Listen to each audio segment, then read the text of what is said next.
오늘의 묵상 한 장은 열왕기상 6장입니다. 오늘도 생명의 말씀과 기도의 능력으로 천국을 실감하는 은혜가 있기를 원합니다. 이제 성전과 궁궐 건축은 5장에서 9장까지 연결이 되고 있는데, 우리가 지난 시간 5장에서는 성전 건축 준비에 대한 내용을 말씀을 나눴고, 이제 6장 이 내용은 성전 건축이 시작과 더불어서 완성되는 내용들이 소개가 되고 있습니다.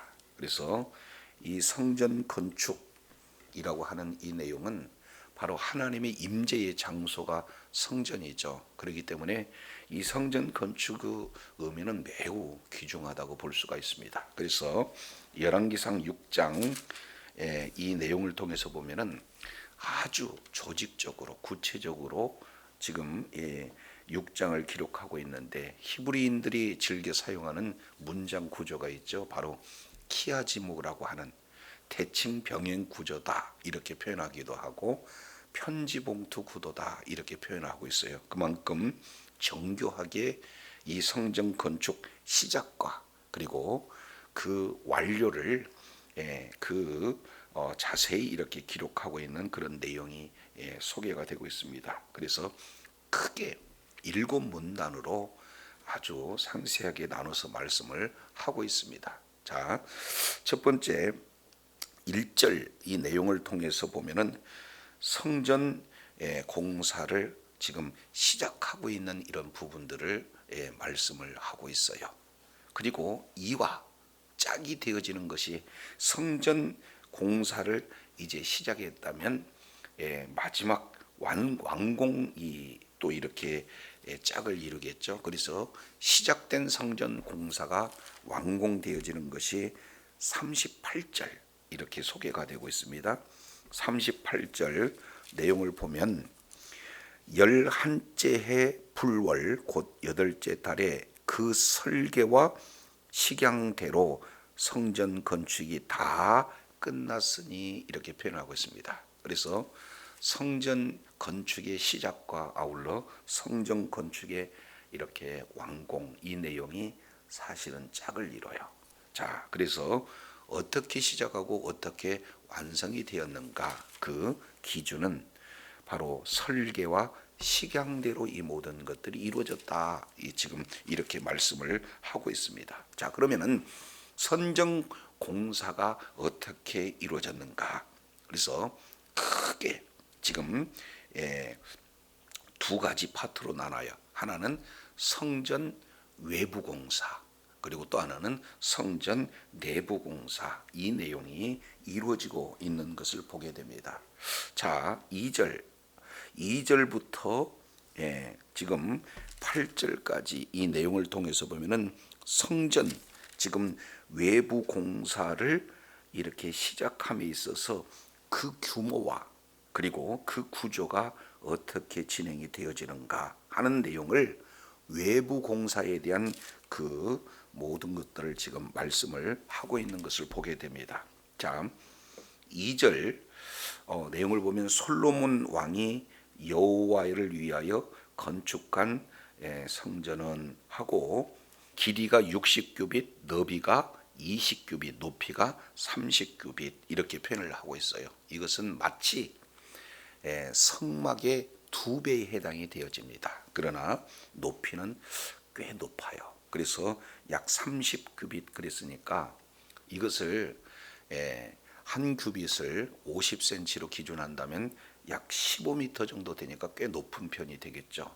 그래서 모세의 성막 그 정신을 그대로 이렇게 이어받은 성전의 규모를 이렇게 볼 수가 있습니다.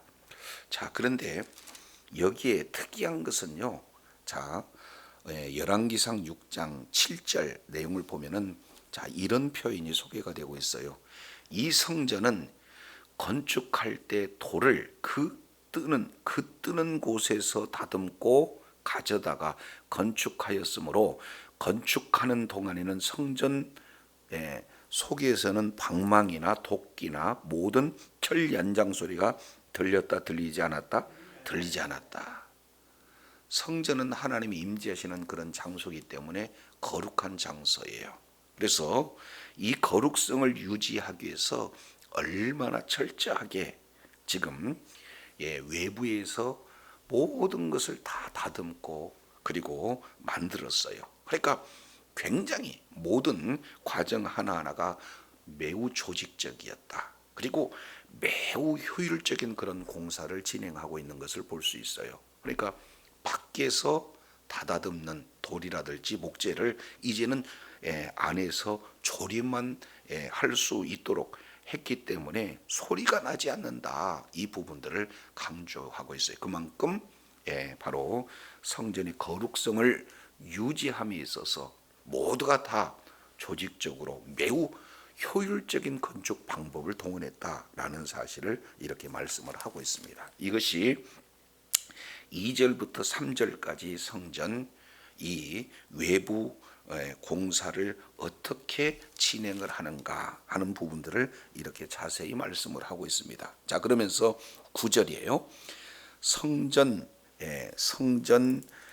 건축을 뭐 했다? 마쳤다. 외부 공사가 이렇게 마쳤어요. 근데 9절 10절 내용을 보면은 그 성전 건축 자재 중에 9절에 백향목으로 썩가래와 널판을 만들었고, 그리고 10절 하반절 백향목으로 들보로 성전을 이렇게 만들었다. 그러니까 백향목을 강조하고 있는 그런 내용에 그만큼 최고급 건축 자재를 이렇게 사용해서 성전이 건축이 되어졌다라는 것을 볼 수가 있습니다. 자, 그래서 1절에서 10절까지 이 내용을 보면은 크게 세 파트로 살펴볼 수가 있죠. 자, 1절은 성전을 이렇게 건축하기를 시작했다. 계시의 내용이라면 2절에서 8절까지 이 내용을 통해서 성전 외부 공사가 어떻게 진행되고 있는가, 그리고 이어서 세 번째 9절 10절은 그 성전 외부 공사가 완성되었다라는 세 파트로 이렇게 나누어 볼 수가 있습니다. 자, 그런데 히브리인들은 이 구절을 특이하게 지금 반복해서 이렇게 말씀을 하고 있습니다. 자, 잠깐 14절 내용으로 보시겠습니다. 14절 솔로몬이 성전 건축하기를 뭐하고 마치고, 이 내용은 9절에 성전 건축이 마치니라 하는 내용을 다시 한번 14절에 성전 건축하기를 마쳤다라고 말을 하고 있어요. 그러니까 이제는 성전 외부 공사가 완성됐다는 것을 다시 한번 언급하고 있습니다. 그리고 이어서 15절부터 길게 36절까지 이 내용은 성전 내부 공사를 말씀을 하고 있습니다. 자, 그래서 우리가 눈에 보이는 성전 외부 공사 이 내용은 아주 간략하게 기술한 반면 성전 내부 공사는 어떻게 돼요? 15절부터 36절까지 길게 지금 내용을 상세하게 이렇게 말씀을 하고 있다는 것은 성전은 외부보다도 뭐가 더 중요하다는 거예요? 내부 공사가 더 중요하다라는 사실을 이렇게 말씀을 하고 있습니다. 그 내부의 16절 하반절 내용을 통해서 보면 왜 그렇게 중요한가? 16절 하반절 내용을 보니까 이렇게 표현했어요. 16절 다 보시죠. 또 성전 뒤쪽에서부터 20규빗 되는 곳에 마루에서 천장까지 백향목 널판으로 가로막아 성전의 내소 곧 뭐를 만들었다는 겁니까? 그렇습니다. 지성소를 만들었다. 그리고 19절 여호와의 언약궤를 두기 위하여 성전 안에 내소를 만들었다. 그러니까 지성소에는 뭐가 들어가는 거예요? 언약궤가 들어간다. 그래서 20절, 21절, 22절 이 내용을 통해서 보면은 전부 다 반복적으로 정금으로 다 정금으로 입혔다라는 사실을 계속해서 강조하고 있는 것을 볼 수가 있습니다. 그만큼 성전 외부 공사보다 성전 내부 공사가, 그리고 성전 내부에는 하나님의 임재 상징인 바로 지성소를 이렇게 두기 위해서 이렇게 정금으로 이렇게 모든 것을 입혔다 하는 내용들을 이렇게 말씀을 하고 있습니다. 자, 그리고 이제 37절 38절 이 내용을 통해서 보면은 성전이 다 완성이 되었다라는 사실을 이렇게 말씀을 하고 있습니다. 자, 그러면은 문맥상 1절에서 10절까지 내용과 바로 연결되어질 것이 14절로 연결이 돼야 문맥상 흐름이 맞잖아요. 그런데도 불구하고 어떻게 됩니까? 11절, 12절, 13절 이 내용을 가장 핵심 장소에 이렇게 두고 있습니다. 자, 그래서 이 하나님의 계시가 11절 이렇게 임하게 되는 것을 보게 되죠. 여호와의 말씀이 솔로몬에게 임하여 이르시되라고 이렇게 이제 대칭 병행 구조, 다른 말로 키아즘 구조의 정중앙에 뭐를 지금 두고 있습니까? 하나님의 계시의 말씀을 두고 있어요. 그래서 하나님의 계시의 말씀은 바로 구체적으로 12절 13절 내용이에요. 자, 조건과 결과절로 이렇게 기록이 되고 있는데, 자 13절 12절 먼저 보시죠. 내가 지금 이 성전을 건축하니 내가 만일 내 법도를 따르며 내 율례를 행하며 내 모든 계명을 지켜 그대로 행하면, 조건부죠. 세 가지입니다. 하나는 내 법도, 내 율례, 내 계명. 그래서 법도와 율례와 계명, 한마디로 본다면 하나님의 말씀을 지켜 행하면 이것이 축복의 바로 조건입니다. 그런데 하나님의 말씀을 세 번씩 지금 반복해서 강조하고 있는 것을 보게 되어져요. 자, 그래서 내가 이 조건 세 가지, 법도 율례 계명을 지켜 행하면, 이런 조건이 이루어지게 되면 세 가지의 축복이 나타난다는 거예요. 자, 하반절 내용을 보니까 뭐라고 말씀을 하고 있습니까? 내가 내 아버지 다윗에게 한 말을 내게 확실하게 이룰 것이다. 첫 번째 축복은 다윗에게 언약한 내용을 솔로몬 너에게도 이루겠다. 지금 이렇게 말씀을 하고 있습니다. 자, 그러면 여기에서 사무엘, 우리 잠깐 사무엘하 7장 한번 보시죠. 사무엘하 7장 이 내용은 다윗의 언약의 내용이 소개가 되고 있어요. 하나님께서 성전 이렇게 건축을 하고자 하는 그 중심을 하나님께서 받으시고 다윗에게 언약하신 내용이 사무엘하 7장 내용 아니겠습니까? 그 언약장 중에서 핵심 중에 핵심이 12절 13절이에요. 자, 12절 내용을 보면은 내가 수완이 차서 네 조상들과 함께 잘 때, 그러니까 결국 다윗은 전쟁으로 죽지 않는다, 질병으로도 죽지 않는다. 그래서 어떤 그 죽음입니까? 하나님께서 수완이 다 차서 이제 죽게 하겠다. 그래서 장수에 대한 내용들을 약속하시면서 이렇게 표현을 하고 있어요. 내가 내 몸에서 내 씨를 내 뒤에 두어 그 나라를 견고하게 하리라. 지금 이렇게 말씀을 하고 있습니다. 결국 다윗은요, 7장 5절에 보니까 하반절에 내가 나를 위하여 나의 거할 집을 건축하겠느냐? 네가 나를 위해 거할 집을 건축하지 못한다는 거예요. 그러면 어떻게 하느냐? 11절 하반절에 여호와가 너를 위하여 집을 건축하겠다는 거예요. 그 집은 곧 오늘 방금 읽어본 12절에 그의 나라를 견고하게 하리라 그랬으니까 뭐예요? 하나님의 나라. 이 내용을 지금 말씀하고 있습니다. 결국 하나님께서는 다윗에게 약속하시기를 내가 나를 위해서 집을 건축하게 하고자 하는 그 내용은 이룰 수가 없다는 거예요. 왜냐하면 내가 너를 위해서 집을 건축하는데 그 집은 곧 하나님의 나라를 이렇게 말씀을 하고 있는 겁니다. 그러면서 이제 내가 이후에 내 자손들을 계속해서 그 나라 가운데 이렇게 임하게 하는데, 자 13절, 그는 내 이름을 위하여 집을 건축할 것이요 나는 그의 나라 위를 영원히 뭐하게 하겠다? 견고하게 하겠다. 이것이 하나님이 다윗에게 하신 약속이고, 그리고 그 다윗에게 하신 약속이 그러면은 그 아들 솔로몬에게 어떻게 바로 계승이 되어지는가? 오늘 열왕기상 6장 12절 하반절 내용을 보니까, 내 법도 내 율례 내 계명을 지켜 행하면 내가 내 아비 다윗에게 한 말을 내게 확실히 이룰 것이다.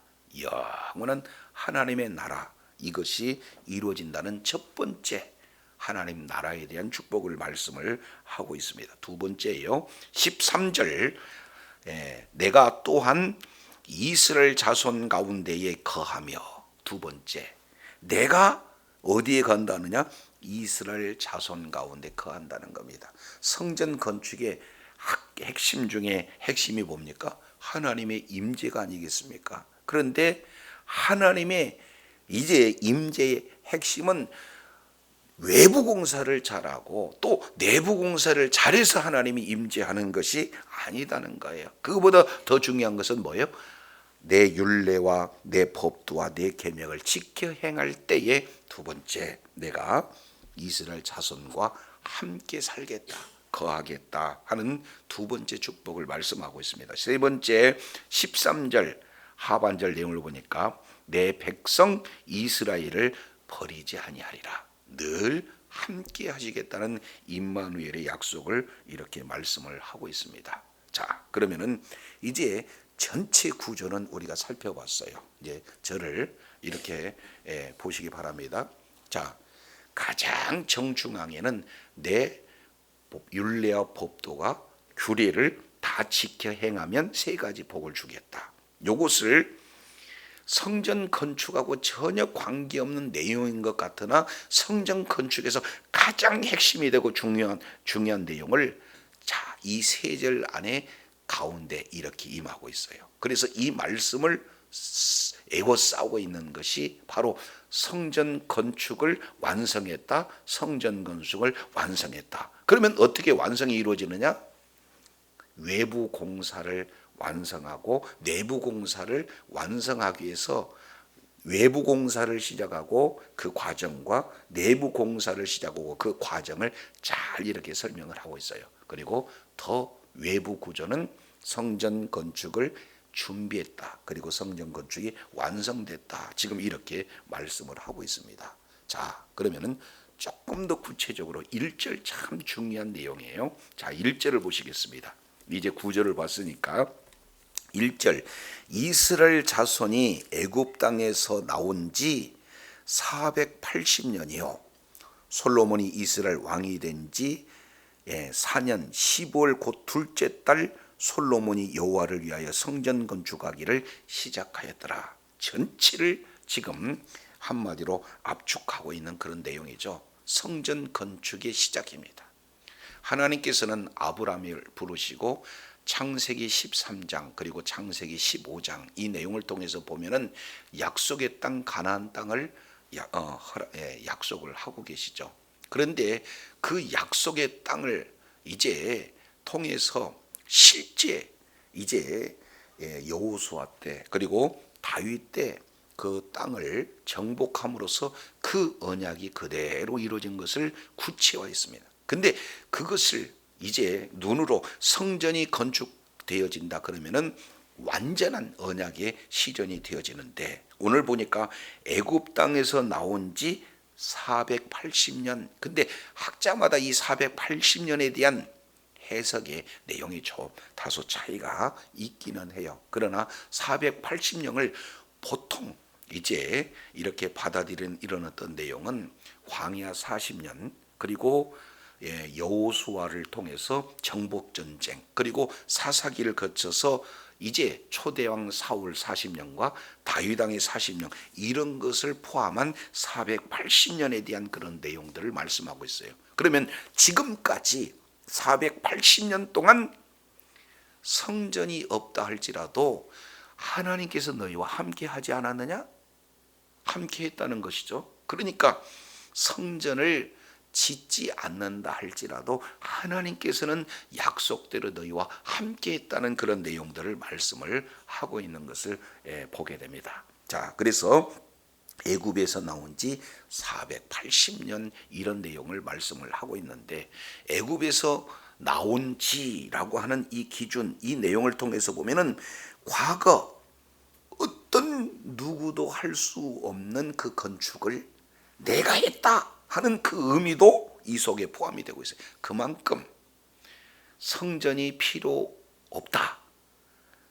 480년 동안 하나님이 함께 하셨다 하는 그 본질적인 의미도 있고, 그리고 다시 다른 한 측면을 통해서 보면은 애굽에서 나온 그 480년 동안 누구도 해보지 않는 그 일을 내가 하고 있다 하는 그 솔로몬의 그런 교만한 마음도 이 속에 담겨져 있을 수 있는 내용이 되어지는 거죠. 자, 그런데 중요한 것은 있느냐 없느냐 이 내용보다 애굽에서 왜 나왔냐는 거예요.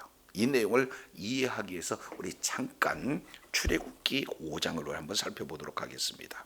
출애굽기 5장 이 내용은 출애굽하는 이유, 그 목적을 정확하게 이렇게 말씀을 하고 있는 거예요. 그 후에 모세와 아론이 가서 마로에게 이르되 이스라엘 하나님 여호와의 말씀에 내 백성을 보내라. 출애굽이죠. 그러면 왜 백성을 보내는가? 광야에서 내 앞에서 뭐를 지킬 것이다? 절기를 지킬 것이다. 한마디로 본다면 예배하기 위해서 출애굽.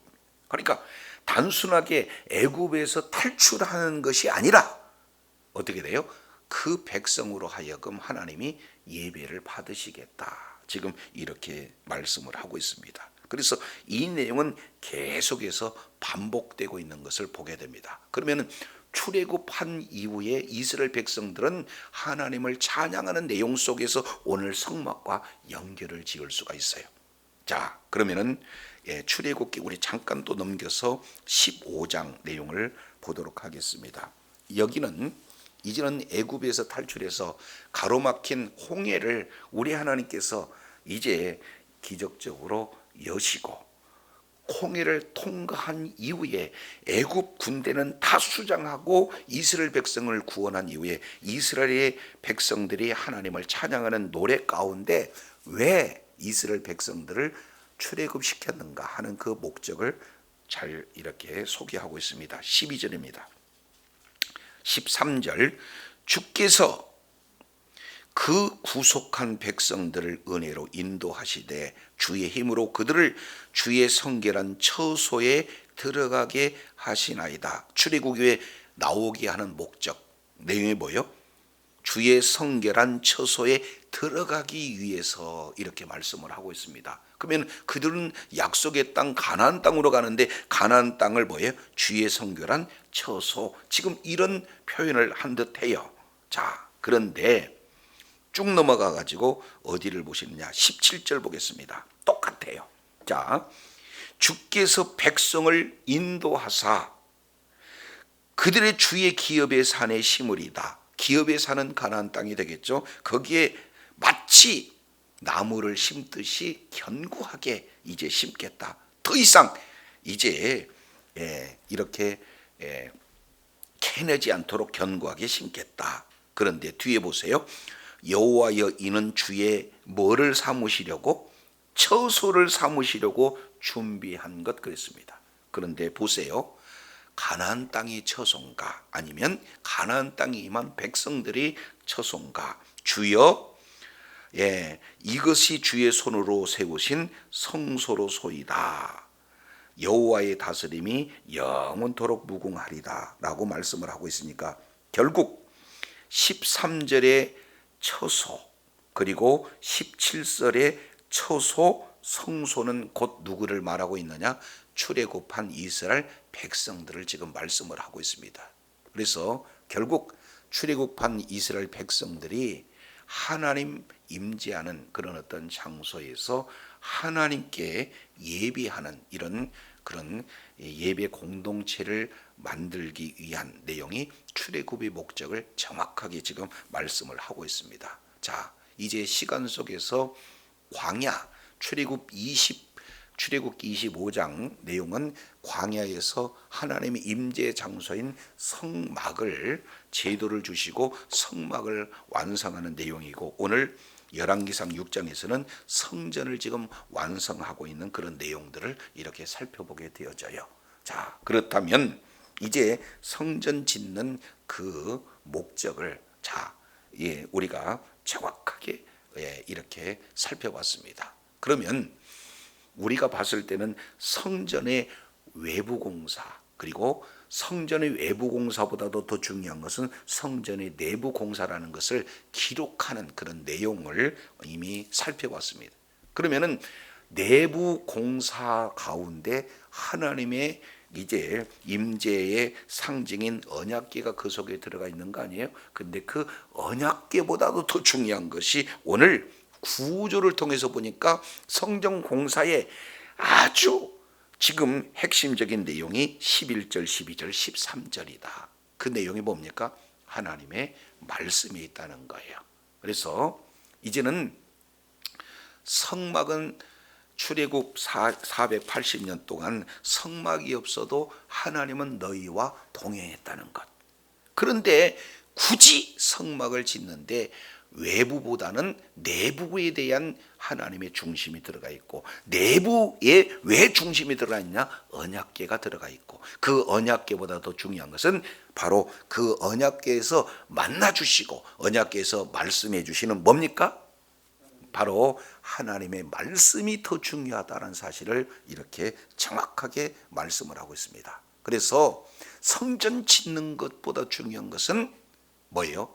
성전 안에 계신 하나님의 말씀을 지켜 행하는 것이 중요하다. 그랬을 때 세 가지의 복, 하나님이 다윗에게 약속하신 그 언약을 이룰 것이고, 그리고 약속대로 내가 그곳에서 거할 것이며, 그리고 너희를 영원토록 버리지 않겠다는 하나님의 언약의 말씀을 이제 성전 이렇게 건축의 가장 핵심으로 이렇게 말씀을 하고 있습니다. 그래서 저도 여러분도 이제 외적, 내적 이런 어떤 성전 건축에서 중요한 것이 하나님의 말씀을 순종하는 길임을 깨닫고 늘 삶의 현장에서 이제는 예수님 오시기의 성전은 하나의 예수님을 이렇게 드러내기 위한 예표, 그림자였다면 실제 성전은 누가 되는 겁니까? 예수님이잖아요. 그래서 예수님의 영을 받은 우리가 이제는 성전이 되어져요. 그래서 말씀을 이제 순종하는 그런 삶 속에서 날마다 하나님이 언약하신 이런 분복의 소유자가 될 뿐만 아니라 하나님의 뜻을 이루는 일에 끝까지 의론병으로 쓰임받는 주의 자녀들이 다 되시기를 예수 이름으로 축원합니다. 기도하겠습니다. 하나님 아버지, 오늘 솔로몬은 성전을 건축함에 있어서 왜 성전을 건축해야 되는가? 성전 건축의 계시와 더불어서 외벽 공사의 진행 과정과 완공, 그리고 다시금 하나님의 말씀을 지켜 순종할 것에 대한 내용을 가운데 아버지 핵심적으로 기록하고 있는 이런 내용을 통해서 이제는 성전 외벽보다도 성전 내부 공사가 중요하다. 그리고 성전 내부 공사보다도 성전 내부에 있는 지성소가 중요하다. 그 지성소 안엔 언약궤를 우리 주님이 말씀하고 있으면서 가장 구조적으로 핵심 중앙 부위에 하나님의 말씀, 율례와 규례와 법도를 지켜 행하면 세 가지 축복, 다윗에게 언약하신 그 언약을 이루고 내가 항시 거주하며 그리고 이스라엘 백성을 버리지 아니하겠다는 세 가지 분복을 우리 주님이 말씀하고 있사온즉 이제는 눈에 보이는 성전보다도 더 중요한 것은 하나님의 말씀에 순종하고 하나님의 뜻을 이루는 것이 중요하다는 사실을 오늘 성전 건축 완공 내용을 통해서 살펴보게 하시니 감사합니다. 주님 오시는 그날까지 하나님의 말씀을 지켜 행하는 자리에 약속하신 분복을 다 누릴 뿐만 아니라 이제는 어찌하든지 하나님의 관심인 하나님의 나라를 이제 확장하는 일에 끝까지 종리하겠음 맞는 주의 자녀들 다 되게 하여 주옵소서. 우리 구주 예수 그리스도 이름으로 기도드립니다. 아멘.